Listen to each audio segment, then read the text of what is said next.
मित्रांनो, कॉक्रोच जनता पार्टीचं आंदोलन संपलेलं आहे. त्यांनी 5 दिवसाचा टाइम दिलेला आहे. 5 दिवसानंतर ते मोठ्या स्केलवर आंदोलन करणार असं जाहीर केलेलं आहे. पण भाजपमध्ये राजीनामे होत नाहीत हे राजनाथ सिंग यांनी 2015 सालीच घोषित केलेलं आहे. आता कारण असं आहे म्हणण्याचं की 2015 मध्ये परराष्ट्र मंत्री सुषमा स्वराज आणि राजस्थानच्या मुख्यमंत्री त्यावेळच्या वसुंधरा राजे यांच्यावर आरोप लावण्यात आला होता की फरार ललित मोदी याला पोर्तुगीजला जाण्यासाठी या दोघांनी मदत केली होती आणि त्यावेळेला विरोधकांनी एकदम जोरात ही मागणी लावून धरली होती की या दोघांचा राजीनामा हवा आहे. पण त्यावेळेला राजनाथ सिंग म्हणाले होते की आमच्यामध्ये म्हणजेच भाजपमध्ये राजीनामे होत नाहीत. हे युपीए सरकार नाही, हे एनडीए सरकार आहे. आता असं म्हणायचं कारण दुसरं हे की बाबा 2014 ते 2016 या काळामध्ये सुरेश प्रभू हे रेल्वे मंत्री होते आणि त्यावेळेला एक मोठा अपघात झाला होता आणि त्यावेळेला सुद्धा विरोधकांकडून राजीनाम्याची मागणी झाली होती, तरी सुद्धा राजीनामा देण्यात आला नव्हता किंवा स्वीकारला गेला नाही. आणि त्याच्यानंतर रिसेंटचं जर उदाहरण बघितलं तर अश्विन वैष्णव हे आपल्या सध्याचे रेल्वे मंत्री आहेत 2021 पासून आतापर्यंत मे बी. पण त्यांच्याच काळामध्ये कमीत कमी 5 पेक्षा जास्त मोठे रेल्वे अपघात झालेले आहेत, पण त्यांनी त्याची जबाबदारी स्वीकारली नाही आणि राजीनामा दिलेला नाहीये, भले विरोधकांनी राजीनाम्याची मागणी केलेली असली तरी.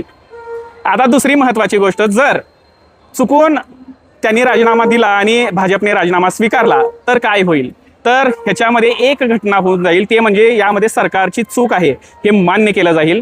आणि जर हे झालं तर दरवेळेला अशा वेगवेगळ्या घटनातून वेगवेगळ्या मंत्र्यांचे राजीनामे मागितले जातील हे भाजपला ठाऊक आहे. म्हणून भाजप धर्मेंद्र प्रधान यांचा राजीनामा घेईल असं मला अजिबात वाटत नाही. याच्या उलट जर पाहायला गेला तर युपीए म्हणजे काँग्रेसच्या काळामध्ये अनेक राजीनामे झालेले आहेत आणि त्यांनी जबाबदारी स्वीकारून राजीनामे दिले होते.